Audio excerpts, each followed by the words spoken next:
क्या आपने ये सोचा कि जब 4 जून को शेयर मार्केट में जबरदस्त मारकाट मची थी तो कौन गुपचुप बैठा खरीदारी कर रहा था? कम से कम इतना तो तय है कि रिटेल इन्वेस्टर्स उस दिन दिल थामे और सांस रोके दिन खत्म होने का इंतजार कर रहे थे। लेकिन फिर किसने 4 जून को मलाई काटी, आज हम यही बताएंगे। लेकिन उससे पहले आप हमें कमेंट करके जरूर बताएं कि आपको 4 जून में कितना लॉस उठाना पड़ा था। लोकसभा चुनाव के नतीजों वाले हफ्ते में मार्केट में एक नाटकीय उतार चढ़ाव देखने को मिला था।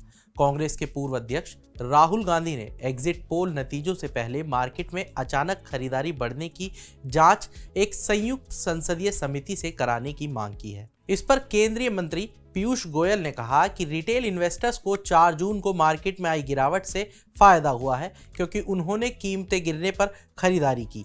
दुनिया भर में स्टॉक्स मार्केट को समझना बेहद मुश्किल है। चुनावी नतीजे आने से पहले और बाद में मार्केट में जो कुछ भी हुआ, आइए उसे समझने की एक कोशिश करते हैं। सबसे पहला सवाल है कि एग्जिट पोल से एक दिन पहले यानी 31 मई को ट्रेडिंग वॉल्यूम काफी ज्यादा था। तब कौन खरीदारी कर रहा था? 31 मई को ट्रेडिंग वॉल्यूम ज्यादा था, ये पहले के औसत का 2 गुना था।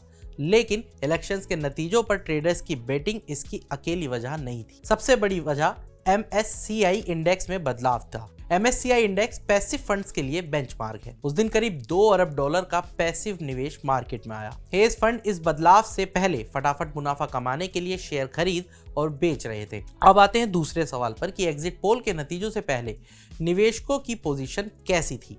रिटेल निवेशकों ने 1770 करोड़ रुपए वैल्यू के शेयर बेचे थे। FPI ने 1540 करोड़ रुपए की शुद्ध खरीदारी की थी। लेकिन असल एक्शन डेरिवेटिव मार्केट में था। उन्होंने इंडेक्स फ्यूचर्स में शॉर्ट सेलिंग की थी। उन्हें बीजेपी का प्रदर्शन उम्मीद से कम रहने की उम्मीद थी। लेकिन रिटेल इन्वेस्टर्स ने अपनी बुलिश पोजीशन बनाए रखी। वे बीजेपी की दमदार जीत पर दाव लगा रहे थे। निवेशकों ने 3 जून को एग्जिट पोल के नतीजों पर कैसी प्रतिक्रिया जताई, अब इस सवाल का जवाब देखते हैं। तो 3 जून को विदेशी निवेशक और लोकल इंस्टीट्यूशंस दोनों ने खरीदारी की। रिटेल इन्वेस्टर्स ने भी इस मौके का इस्तेमाल मुनाफा कमाने के लिए किया। उन्होंने शेयर की ऊंची कीमतों से अच्छा मुनाफा कमाया होगा। अब आते हैं अगले सवाल पर कि क्या उस दिन शेयर रखने वाले हर निवेशक ने मुनाफा कमाया?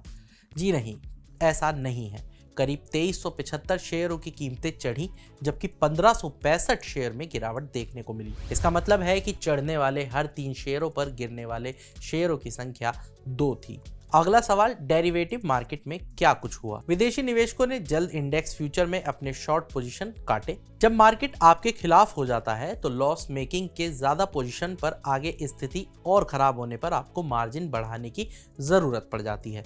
फॉरेन इन्वेस्टर्स ने अपनी नेट शॉर्ट पोजीशन करीब 38% तक घटा दी। FII के भी शॉर्ट पोजीशन के सौदे को सिक्योर ऑफ करने से मार्केट में और तेजी आई।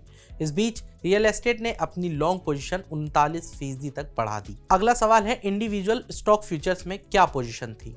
इंडिविजुअल स्टॉक्स में फॉरेन इन्वेस्टर्स और रिटेल इन्वेस्टर्स दोनों लॉन्ग थे। घरेलू म्यूचुअल फंड्स बेच रहे थे। आमतौर पर घरेलू म्यूचुअल फंड्स आर्बिट्राज ट्रेड करते हैं। कीमतों में अंतर का फायदा उठाने के लिए वे एक साथ लॉन्ग और शॉर्ट पोजीशन बनाते हैं।